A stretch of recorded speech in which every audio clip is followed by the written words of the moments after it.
Welcome to MRL Speaks, the premier podcast covering the contract design industries. Brought to you by My Resource Library. Welcome to My Resource Library Speaks, MRL Speaks. This week, the podcast is actually sponsored by OFS. And this week, we're going to be interviewing Molly Prier with OFS. Molly, you are the Director of Marketing for OFS. Is that correct? Yes, Director of Marketing. Well, thank you very much for taking the time. I know it's after hours and it's quiet in your office. So, but thanks for taking the time to meet with me and kind of go through some of the information about you. I really appreciate it. I'm happy to be here. So I guess let's just jump in real quick and give me some background, your professional background. Well, when I graduated school, I went to South Carolina, Charleston, South Carolina. And I think my main goal was to kind of stay out of the furniture world for a while. I wanted to, try out some different avenues, had some different passions. And so I went into freight forwarding and started out with a company, Panalpina, and worked there for 3.5 years. They were transferring me to their Atlanta branch, and which was a bigger hub for them. And I wasn't really happy, wasn't loving it. And so my dad had actually called and encouraged me to talk to one of the dealerships down there, a good friend of his, Paul Conley at CWC. And so I'd gone in for an interview. It was the most mortifying interview, if I'm just being completely honest. I sat in the parking lot before the interview, and I called my dad and I said, Dad, I just feel like they're going to ask me like the difference between manufacturers and dealers. And I don't know. I grew up in, being in the manufacturer, being a child of, and I'm like, I feel like they're going to ask me that. And Dad's like, Molly, Paul's, we just got off this fishing trip. He's going to talk to you about fishing. I just go in there and just, have it. And I'm like, freaking out, obviously. And so I go in there and I don't know if it was question number 1, but it was question number 2 or 3. And he says, so tell me, you grew up in manufacturing. Why would you have any interest in coming to a dealership? And I'm like, I was red in the face. It was this horrible. And then everything from that point on was a complete blur. I knew he wasn't going to hire me. I went into the parking lot, I sat in my car, and I just bawled. And I'm like, okay, that was awful. I hate you, Dad. I hate, I was just so upset. And anyway, he calls later, and Paul Conley had called and, said, just kind of give me a hard time. And was laughing and said, we'd really love for you to come on board. You had a lot of great things to offer as as we got further into the interview process. And I'm like, that was the worst thing I've ever done in my life. But it ended up, I worked there for 4 years, and it was the greatest 4 years. I learned so much, and I still say to this day, those were my years to really understand and grasp. And they taught me everything, that has carried me forth, that gave me the true passion that I didn't know I had. I didn't think I had for it. I will forever be grateful for my experience there and for what they, trained me to become, and, the way that they taught me and, kind of grew me up in the business. It was a great experience, but I got a call. Atlanta wasn't, I struggled in Atlanta a little bit. The traffic coming from a small town and being in Charleston, then after that, it's a little slower paced. And so, got a call, and I just wanted to get back to a little bit of simplicity. And I honestly, more than anything, I miss my family a lot. And so I got a call that there was an opening to get into some product training. And if I wanted to take it, that, it was, a chance to come up and join the company, which I never thought I'd want to do. I was scared to death to do it. But it's been a phenomenal experience, and started out, in design, and then got into marketing, and here I am. Well, you also shared with me on our pre-interview, you self-taught yourself AutoCAD for our industry. I did. I got back, and they put me in the design team area, and to start working on training. And for a while, I feel like I sat at the desk, I didn't know what I was supposed to be doing. I didn't know what exactly my job was. It was a new role for the company. And so I didn't even know that they knew exactly what they were asking me to do. And so I was watching the design team, the girl that sat across from me, they were struggling, that they didn't have enough resources for the demand that was coming in. And I'm like, I got to help out here, And so I asked for a license, and I would go home at night and I would sit and I would play and I would try to learn how to, draw lines, and then would go in during the day, and had this wonderful girl that I sat across from that was just so open and helped me, learn all the products, learn all the ways to, draw them, put them together, and, things like that. And, eventually, it took a while, but I ended up being then on the design team for about 2 years, year and a half, 2 years. So. Nice. Yeah. Well, self-teaching yourself AutoCAD is something that I've never heard of before. So that's very impressive. You mentioned your college resources. So you went to Florida State University. I did. And you dual majored, right? You double majored. I did. Yeah. Tell us a little bit about that. Yeah. So I majored in marketing and multinational business operations. My focus was in Asian studies, and Mandarin was my language. So wow. So you actually can speak Mandarin Chinese? Oh, no. Okay. You could. You don't practice that much in Indiana. Is that what you're saying? I don't have a lot of resources to help, lean on. I was really interested in international business when I went into college. And so I really wanted to get, I enjoy traveling. I love learning and understanding different types of cultures, and just trying to get, and, I spent quite a bit of time in China, in Tianjin and Beijing. And I just fell in love over there. I fell in love with the way their life was, the way that they lived and appreciated life. And it was just different, and I almost had that, I struggled to almost come back for a little while, just getting immersed back into that, reverse culture shock, I think they call it. I don't know. Yep. But when I came back, I just had, you start getting immersed in, in a culture and a lifestyle of just different. And so I got back here and I was like, okay, this is where I got to be. I got to be over there. And that was, when I went into freight forwarding, that was going to be my stepping stone to try and get, back overseas. But like I said, I didn't find it didn't love what I did. And I was, it just happened. I found furniture. Well, and in all fairness, you mentioned your dad, but you didn't mention who your dad is. So you are the daughter of? Yes, Hank Minke, the CEO and president of OFS. So, yes. So I was born and raised. I grew up in the factories, not understanding, for a while, what exactly we did. But yes, I was immersed in it from the time I was a baby on, riding in tractors. I mean, you name it. We did it as kids. So. Yeah. Well, and we have a lot in common. My entire family's in the furniture industry as well, and I tried to escape it. I did not get a fun job. I worked for Jack Daniels for a few years, but after that, I decided I wanted to get back into furniture. So that is a fun job, Jeff. Yeah. So, and the last thing also that I think was very interesting, because you sent me over a couple bullet points on who you are and your background. You were also a cheerleader at Florida State University. I was for a very short time. Yep, I was. Okay. And then you also tell me a little, I like to put people on the spot just a little bit, but you mentioned it, so I'm going to bring it up, but you consider yourself, or used to consider yourself, a carny? Yeah. This is one of those moments you're like, why did you share this information?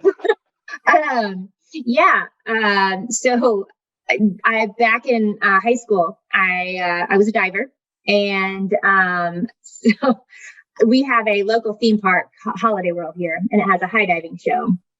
And so my junior year, they had asked me if I wanted to be in the high diving show. And so that whole summer, you had 4 shows a day. You did a high diving show, and I still have the video, and I put it in from time to time. And I put my head down. Like, it's almost embarrassing to watch these, it was a true carny experience. And all of the characters, so to speak, that I dove with, that I just adored, very interesting people, interesting dynamics. Like I almost got sucked into that life too. I'm like, I loved it. It was so much fun. It's like, let's just travel the world and be a carny. Why not? I mean, why not? That's fun. That's like every kid's dream. I know. I'm telling you, it was something. So, and now you work for the family business. You work for OFS. You get to work with your brother, Ryan, Yes. who is now president, I believe is his new title of OFS. Is that correct? He's a VP of sales and marketing. Yep. Yeah. Sorry, VP of sales and marketing. So tell me about how, like, we talked a little bit about the values of the owner, being a part of the ownership of the company. Give me a little bit of feedback as to what that's like working for a family business. So I have to tell you, like, as I mentioned kind of a little bit earlier, is I wanted out. I didn't want to be a part of. I was nervous. I was afraid, somebody's got to keep the peace at the family dinner table. Like, how are we going to do this? And so it was almost like I kind of made myself try to stay out of it. But once the first opportunity I had to be a part of it, like my time at CWC, it's like, I knew this is what I needed to be doing. I knew how much I loved it. It like came, just fully out of me. And I've loved every minute of it. But when they asked me to transfer back, it wasn't an easy decision by any means. I loved what I did at CWC. Because the one thing was the traffic in Atlanta, and I missed my family. But I loved my job. I loved what I got to do every day. And so it was not an easy decision. And I was very nervous to come back and join and think, just worried about all the different dynamics. But honestly, and it's crazy. And I'm like, so you're always kind of waiting for like the bad to happen because it doesn't feel like it should be this good. But coming back and being able to work with my three brothers and my dad has been the most amazing and fulfilling experience I could ever, I could ever imagine. Like, I think, as a girl, being the only girl with three older brothers and a dad, and that I'd never really found a common language with them or a common ground or something that we all like shared the same interest. They were boys. They liked boy things, and I was girl and I like girl things. And so to really find, a common language and a common experiences and passions and values, they just never really aligned. And so when I joined, all of a sudden I can talk to them, all the time. And yes, it is business, but for us, people are like, oh, you don't want to take business home. But for me, it's like, I love it. We get to banter about it. We get to talk. We get to understand one another. We get to fight for the same thing. And, that's a really cool feeling. And it's interesting because like when you talk about values, my dad, who I have so much love and respect for, I think created such an amazing culture within OFS. And I'm just so thankful for that value that he's brought, because we as kids, like I told you, I didn't necessarily understand when I was in the plants what was going on. All I knew is that those people were my family. My dad preached this to us day in and day out. It was whoever, you pass today, whoever's on that line, whoever's in that chair in the office, those are your family members. That's your family. You fight for them. You fight alongside them, and so I believed it. I mean, as a baby, it's my whole life. I have believed that we are one family. My dad lives it. He breathes it. There's nobody in that office and in those plants that doesn't feel that energy from him. He means it from his, from the core of who he is. And that resonated, with all of us kids. And so that's all we knew. And so that's what, I feel like he's been able to carry those values forward. And then, I think they get carried down throughout the entire company. And that's like my favorite part about the company. Even when I worked at CWC, like I wasn't partial to OFS. I was just trying to learn a business, but you could feel the difference when you talked with them, when they came, down to present to, you felt the family atmosphere. And it's like, and I'm proud of him for creating that and carrying that torch, continually to today. And I know it gets harder, we've gotten bigger, and he'll tell you, he's like, it kills me that I don't know everybody's name by, the second they walk up to me. He's like, that's just never been who he is. But, it's just, because family is so important to him, that family of, OFS. And so when we talk about family, it's not just a gimmick, or something that we're just trying to say, like we truly in everything that we are, believe that we're all in this together. Everything we fight for as one unit. And I love that fact. And so it's the small family, it's the big family, it's the entire family of OFS. And it feels good and it feels right. And it feels fun to fight alongside with my brothers too, in that, initiative. So it's fun. Yeah, you had mentioned, and by the way, Hank is one of the most approachable owners of a factory that I've ever met in my entire life. Very nice guy. He's been very, very, but him and I have had great conversations at the various meetings where I see him. But you mentioned one thing also when we were doing our preamble for this, the authenticity. The family is the place where you can just let things fly. So do you still feel that you're keeping the peace at the family dinners? Or do you now feel that you guys have that trust and authenticity about you that you can say what you need to say and move on? It really, and it's crazy to me to think, because I feel like I would never want to not share, like if there was a hard, that there were hard issues with being in the family business, but we haven't, succumb. It's not that there's not times we disagree or my opinion's very different. We have to have that, out, but it is what's interesting is even though we can talk business after work and we can have that around our dinner tables, it's whatever, if there's issues in the office that it's hey, we had to get in a room and we had to talk about my differences versus your differences, to be able to separate and walk away from that is probably the best gift that we've, or at least I guess thing we've been able to achieve up to this point. And that's what's nice, and I'm not in a position yet, my brothers they have to have the tougher conversations sometimes. I work for Ryan. So it's the older, the boys that have to have some of those tougher, but I'm always so proud of them because, our family is super close. And so we go on vacations together. We're with each other nearly every weekend. That gets left at the office. We can still talk about work, or still talk about things that are going on, but it's, some of those, more difficult conversations or things that, there are going to be two different ways to look at it. And we got to come to a common ground that gets left, and it's been interesting. And I don't know the how or why that's working the way it is, but so far, it's only been for me now 6 years going in my 7th year, but I haven't, I don't know. I've been proud of what we've been able, and especially them. They're on definitely a different level than I am. I know my role. I report too, so I try not to cross that line too much. But yeah, it's been good. It's great. Well, it's fascinating, and you kind of bring up in our next topic, and the one thing that I'm, I really want to dive in, and I think you've got some great insights here. This day and age, being a working mother is not the easiest thing to do. And you just got done saying you've got 3 brothers. Mm-hmm. And I'll be the first to admit, when you shared with me about the working mother topic, I thought about it for a minute and I thought, okay, well, my wife, Laura, runs her own rep group. She goes home and takes care of, at the time, both the kids were at home because of the pandemic. Now one's off to college, so we have only one, but she takes care of them. She runs them where they need to go. She makes dinner. She does the laundry. And I sit there and I think, wow, what do? I go to work from 7 a.m. till 7 p.m. And then I go home and then I'm like, where's dinner? You know what I mean? Stereotype a little bit, but that's right. Yeah. You've got 3 children that are all under the age of, your kids are young, right? Yes. 5, 3, and 1. Yeah. 5, 3, and 1. Yeah. Mm-hmm. And so tell me a little bit about what that work-life balance, how do you find that? Because you are an owner's, you're part of the family that runs OFS. There's a pride thing that comes in when you own part of that family organization. Tell me about how that works for you.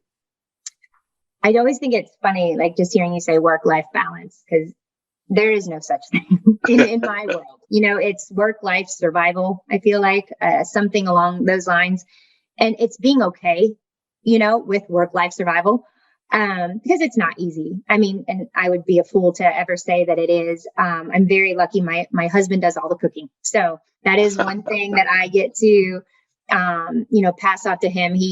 I'm very, very lucky to have the partner that I do. Otherwise we couldn't make it work. And during the pandemic and everything that, we were going through, we had the kids at home, just as you were talking about. It was the hardest. I mean, I do, recall times of being on my Zoom calls. And at that point, I have to put it onto my phone, go change diapers. I was potty training my 3-year-old, which was 2 at the time. And I remember being in the room, being on this webinar call, and he literally, not clothed because I'm trying to potty train him, is up on my head, like pushing, and it's like, all of this is just right in. And it's just like, it wasn't that I'm always going to have sweet memories actually from that, because it was so chaotic. But it was, this, again, it goes back to appreciating that survival mode, because as a mom, I feel like it's so easy to beat ourselves up. We look in the mirror and we feel like we're not enough. And, I've talked to a lot of women within our organization, a lot of other working moms, a lot of our reps that are working moms. And, when we get there, it's just, you feel this, overwhelming desire to be 110% at everything you do. And so, because it's not physically possible to be 110% at everything you do, you feel defeated, you feel guilty. And it's like, the thing that I try to focus on, and I try to look myself in the mirror, because it's not that we don't all get to those moments where we crash and burn and we feel like, we get into bed and just feel like I failed everything today, and it's just getting up and looking in the mirror and just saying, you are enough. You are enough. You're doing enough. I think that's when we put so much pressure on ourselves to be, just more than Superwoman. Like, it's like beyond, and it's, this impossible level that we've gotten ourselves to try to achieve. And, trying to, sometimes just take a step back and say, it's okay. It's okay for me to break down today, or if I'm having a good day, this is my day to lift other women up. It's like, I feel like we have to, as women, find that ground to be able to be there for one another. I work with Andrea Eckert, who is my partner in crime. And she is, I call her my therapist. We were just talking today. I'm like, you need MD after your name, because I literally come in every morning and it's like, I get to unload, and so it's like finding other women too, that you can talk to and unload with, because we don't have superpowers, but the fact of the matter is, we, as women, I want to believe, we are superwomen. We are fantastic, and I feel like we don't give ourselves enough credit sometimes to go, you know what, you are a badass and I'm proud of you today. You survived today. And that's why I think it's not so much about work-life balance, but work-life survival, and just appreciating yourself for giving as much as you have. Because, some days that's not going to be 100%, and that's okay. I feel like that's the one thing I just wish, us as women, we can just all just go, we don't have to perform at that level to still be awesome. Yeah. And it's impossible to perform at that level. For anybody, it's just impossible. Absolutely. And it's just being okay, look in the mirror and say, it's okay. Well, and I have seen a lot of pictures of you on social media with your kids and with products and, sitting out in the middle of the woods, and I'm still looking for Ryan's barn and all that fun stuff. But do you think the kids will actually end up being a part of the OFS family as well? I honestly, Jeff, I have no idea. If it is, that's 12 grandbabies getting in. That could be really crazy. Yeah. I hope that they go, spread their wings, do their thing. My dad's rule, which is also his dad's rule, was that you have to spend 5 years outside the family business, outside and, of ever working for the company before you have the opportunity to try and come back. It's not even, it's not guaranteed by any means. But it's a requirement to spread your wings and go figure it out on your own. And then there may or may not be. And I hope that I actually know we will, all 4 of us, kids will continue that value, that it is, do what's right. Go find what you love. Go find, what makes you happy and makes you feel fulfilled. And if it is furniture, great, then come back and do it. But you got to take that time to find you. You can't settle into something that's just comfortable, right? You got to go challenge yourself, go out there, see the world, figure it out. And then, if it's right for you, come back. Absolutely. Yep. I agree with that 100% too, by the way. It's just, kudos to you for balancing it all. I mean, you're the director of marketing, which is not an easy job for basically what's going on right now in the world, which is all marketing, and finding new ways of marketing and being in front of clients and everything else. And I'm sure when you had your children climbing you while you were on webinars, you at least learned how to hit the mute button or the turn off the camera quickly button or something along those lines. So I did learn that one. so good for learning the technology that's out there. Yes. There are panic moments that happen every now and then. You're like, oh gosh, did I? Yeah. Believe me, I'm there with you as well on a lot of those things. So I want to get into kind of the marketing and your passion for products. So you and I have talked many of times, and you know that I ordered a couple of Roux tables because I love the style and the look and feel of the product. OFS has amazing products, but you said that product and marketing go hand in hand. Can you expand on that? Well, and I guess what I was meaning by that is, I think a lot of companies separate the two. And so you have people that run marketing and you have people that run product, and those kind of run parallel. What we do a little differently is our marketing runs the product as well. And so we're very involved from beginning to end on the entire product development cycle. I actually work, and thank goodness that I have Andrea. She does a lot of the actually directed, marketing initiatives. And then I run a lot of the product side of things. And so we're able so we're always, from the very beginning. So like the storytelling never gets missed. And I think that's my favorite part about like watching a product come to life. It's like the idea of a child growing up, you have all of these little like things that you're so proud of. And so they're so special. And so you learn this as, you're developing these products. And you just, you get so excited about bringing them out to the market. And you kind of anticipate what their thoughts, feelings, emotions are going to be, but you get so tied to them. Like I always feel like they're like these little children of ours that we're getting ready to like release out into the world. And we just want, to know how the world, accepts or doesn't accept, and so they all have these stories. And so it's so nice that, going through the product development cycle, learning the whys and all the crazy things that happen along the way, or how something, starts one way and ends up another way. But that's what I feel like people can start to connect with when it goes into the market, because a chair is a chair is a chair, right? In a lot of ways, or it's a lot of sea of sameness when it gets down to something. And so it's fun to be able to connect people, hopefully, with the life of and the story of and the meaning behind, because every product has a story. Every product has a why. Or a series of events that have happened. And that's probably one of my favorite parts, is just watching that, that story unfold and that thing come to life, and then, take it out into the marketplace and see how the response is. It's a fun part of the process. And I'm glad that we stay tied to that, because it helps, being so tied to the development side, getting to, actually then market it and tell the story out loud, versus somebody try to pass along that information when you haven't witnessed the life of.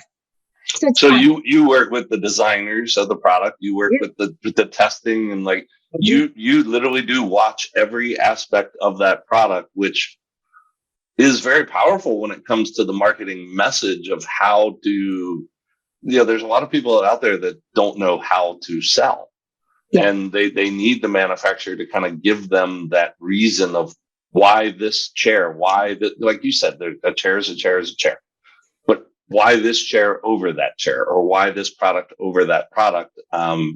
You have the innate, kind of background to really explain that. So it's fascinating, actually. It's funny too, because I think when you don't have that and you're trying to write copy about it, or trying to explain something that you don't even understand the story of, people can read into that. I feel like it's just like, okay, here's like a blurb of, but it's like, with being able to be a part of that whole development process, people can know and feel the excitement and the energy that you have for the passion that you have for that product as it comes to life. And I think that helps then translate that further then out into the field. And so it's like, I hope, we try to do a really good job of making sure our reps are equipped with that story, so that they know, so that they can feel excited and passionate, in those products, and then they carry that same message forward. Because again, if there's not something that you're going to remember or relate to, or be able to, and it's not making something up. Like these products create their own life. And then you just get to pass on the information, and it's just very fun for me because I feel very connected to the products like they're, little children. And I give a lot of credit to that to CWC because that's what they had me do for the 4 years I was down there. I worked we had 45 salespeople, and my job was for them to hand me their bid opportunities, and then they would, pay me a small fee of that bid, and I would do their bid specs. And so I was just immersed in product all day, every day. Yep. Products we sold 300 manufacturers, and so it was just all these different products and getting to learn about them and try to understand the whys behind them. And so that's where I started to really love, I think, and understand how much I loved product. So being able to learn from that and then be able to carry that, forward into my job today has been really fun. That's awesome. And I'm a huge fan of product, and I'm fascinated by how a product kind of comes about. So it's not like, oh, this is a great lounge chair. How did you come up with the design? It's just like, but having those stories is phenomenal. So I commend you on what you're doing as your part of your role. And we chatted a little bit more about that, but I think it's really neat to have marketing because typically I believe marketing and sales are not viewed as the same partners. You got marketing that runs this way, and then you got sales that kind of takes it over there. And right. And I think having them tied together is really smart.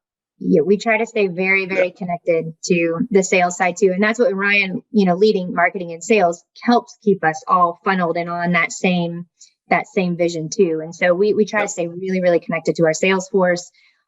We chat with them every other week now. It was every week for a long time through. We get on calls with, all 150, 160 of them. And, just get to talk about life. And that's one thing that COVID offered us, which was awesome, is that we didn't get to do that often, but we started it, right when the pandemic hit, and we've carried forth. And now, we, for the most part, we're back in the office on most occasions, but I don't think this will ever change. We'll never stop these. We call it calm and connected at this stage still, but it's, we meet every 2 weeks and we give them updates. We hear from them, they hear from us. And it's just this open dialogue that I don't think had the pandemic not happened that we would necessarily be doing. But it's brought us just so much closer, and it's been, just fascinating. And so that's one gift that the pandemic's given us. It probably, and the second gift that I would think it kind of goes along with your first gift, but is, your family, the back where you guys are at, Huntington. What way? I always screw it up. Huntingburg. There you go. But Huntingburg, it's a small community, so it's easy to consider everybody at the factory and at the office part of the family. It's how do you get that culture to your rep group in Atlanta, your rep group in California, your rep group in Arizona? These calls have really provided that opportunity to become closer to your own rep force. Absolutely, 100%. And even, even pre-COVID, and I, again, give a lot of that credit to Dad, is that, again, I wasn't even part of the business. I was just a kid but, going to all the neocons and going to, again, I look at I can name you lots of the reps that have been with us for a long time, that they'll know that I will refer to them as an uncle, as a brother, as, and that's so how I talk to them because, and again, it comes from Dad. Like even without the pandemic, that family atmosphere wasn't just a Huntingburg atmosphere. It's always been the entire entity of OFS that has been part of the family. Awesome. It's so awesome. You referenced in our preamble a little bit of a new program. Are we able to talk about this new program, or would you rather not talk about this new program? Yeah. I can touch on it a little bit. Been working on it for a long time now. Super excited to come forth. It's kind of, we're calling it U+. And it's kind of an answer, a response to kind of work going forward, what the future of workplace looks like, what the future of life looks like. But, for us, being human-centered is number one to us. It's, up on our board, right when you walk in, there's huge letters that a huge saying from my dad from several years ago that says, what you make people feel is as important as what you make. And so it's not something we're just deciding to get on the bandwagon of, but it truly does come down to people always. And I think what we've been through in the last 365 days it's shown us how much we need one another. It's shown us how much each one of our experiences look different from one to the next. It's shown us how our needs are going to be different coming out of this. And so, we wanted to take this approach of, looking from the individual perspective. So this is the idea of you plus, you plus everything else that makes you, you lie at the intersection of all of these different influences that are in your life, and mine to yours, to the person next to us, everybody's looks a little bit different. And so it's trying to understand what those needs are and being supported in the way that will make you, thrive and be your best self, whether that's in the office, whether that's outside the office, whether that's at home, whatever it may be. It's just understanding that each of us are a little bit differently. And it just, each of us are a little bit different. And honestly, another one of the wins, I think, of the pandemic has been the increased level of empathy that we've all learned to kind of carry for one another. I hope, I pray that the one thing that sticks is that this added layer of appreciating and understanding one another sticks around for the long haul, because that's what we as people need. That's what employers are going to need for their people. That's the way they're going to have to treat their employees. It's no longer, this sea of sameness. It's got to be flexible. It's got to be adaptable. It's got to give choice and understanding. And I think we were getting there a little bit pre-pandemic, but I think it's going to force it to move a little faster. We were a little slow in this industry sometimes to change and to, I think this is going to force a lot of change. And so we're, through this platform, trying to talk a lot about, iterative spaces and soft architecture. That's one of the things we've really been talking about a lot, is this idea of soft architecture. And that's just, products that create, they can be flexible and adapted and moved, on demand. And Obeya being one of our products that is a big proponent of that. And then, Heya is another one where, it kind of creates where you don't need drywall, you don't need hard walls, but that allows you then the ability. So if something does change, if your business just changes, it doesn't have to be a pandemic anymore. It can be just changes within your own, own environment that you need to adapt to, and being able to, iterate that way, so that then, you can try something. Because again, we don't know how everybody's going to feel coming out of this. You're crazy if you say you do.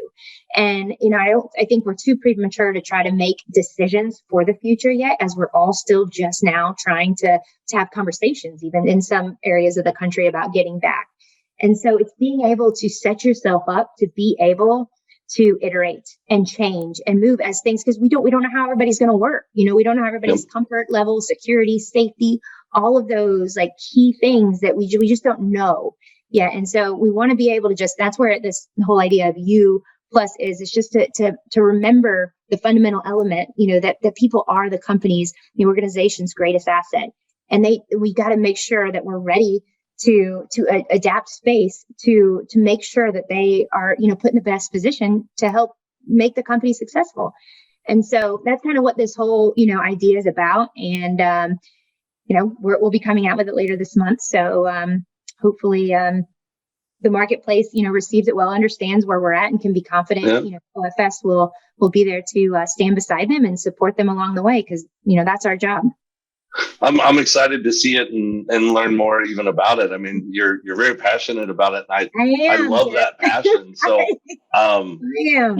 that's never a bad thing. I mean, honestly, there are so many people that are trying to read the tea leaves as to what's going to happen. Nobody knows what's going to happen. There is nobody that you can follow. I could show you graphs that will contradict other graphs and everything else. So. And that's, we talk about that sometimes too, because it's like, a lot of people have a lot of stats out there, and stats are great.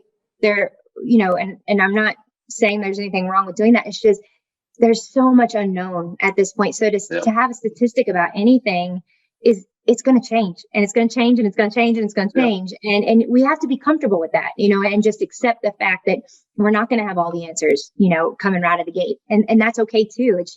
It's about creating an environment that can, that can shift with you, and it can adapt with you, and it can, continue to, grow and evolve, to whatever, the needs end up being. And it's that uncomfortableness with change is probably what, makes you want to, tighten up the most and kind of just, it's a serious part of it. But it's the reality that, that we're in. And I'm excited for our industry because I feel like, this is kind of that kick in the rear that, that we needed. And I think that, great things are going to come. And again, I hope it just gets down to understanding our people. And it almost becomes like the managers, that are going to have these key roles and really learning their individual teams and groups so that we can then make the best decisions for those different, work typologies that are going on in the space and create for them, and adapt for them and change for them. Because it is no one size fits all, right? It's, I think we've been learning that for a while now, but it's, we can't stick everybody in the same bubble and it's not going to work. And so I'm excited for the industry. I really think that this is the opportunity for us to really, change things up a little bit and make better work environments for our people. So I think it's an exciting time. I've been fascinated by this industry and some of the manufacturing that has pivoted, some of the manufacturing that has, changed. And then you've got the other ones that haven't really been doing anything. And, it's fascinating to kind of see all of that. But I think this pandemic was a kick in the pants for everybody. Well, this has been fantastic information. Yeah. I am going to ask one last question. Uh-oh. Yes. Well, really, it's kind of two, but what's the one critical thing? And I think you really touched upon it, to be honest with you. So this one should be an easy question. What's the one critical thing that everyone should know about OFS? And where can they go to find out more information about OFS? So, yes, I feel like, I don't want to harp on it too much, but we are a family and we treat our customers the same way. And once you're part of us, we want you to be a part of us for the long haul. And I think, one thing that might be different than other organizations is you're one call away from our CEO. Like there is no channel to get up to. We're all on this, kind of same playing field. And if there's anybody you need, and no matter if it's Hank down to, doesn't matter, somebody on a shop floor, you make a call and you ask for that person and that's where you're going. Like it, and it's a very open, environment, a very just open company that, just loves people and loves doing what we can to serve people. And, you'll feel that with, anybody that you pick up that phone and talk to. So I would say that would be what, kind of sets us apart or what I feel like is one of our, strongest values. And then, where can you find us? Yep. So you can find us, on, social media. You can find us on, we're on Pinterest, we're on Instagram, Facebook, all the normal social channels. LinkedIn would be a great place under OFS or Carolina.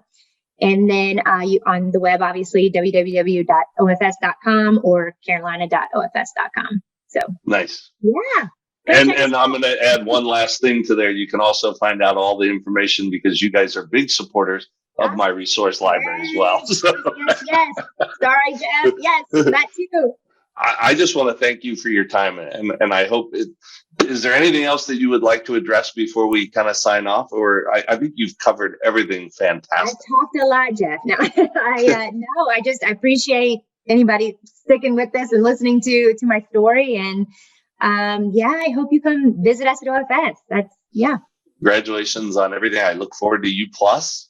And I look forward to actually seeing more of you at NeoCon if I'm not back in Indiana prior to the October NeoCon. So, but thank you very much for all of for being here and for participating in another MRL Speaks. Thank you so much, Jeff. I appreciate it. It's been fun. Right. Thank you. Thanks for listening to MRL Speaks. If you aren't already using My Resource Library for all your specifying needs, be sure to get your free account at myresourcelibrary.com today.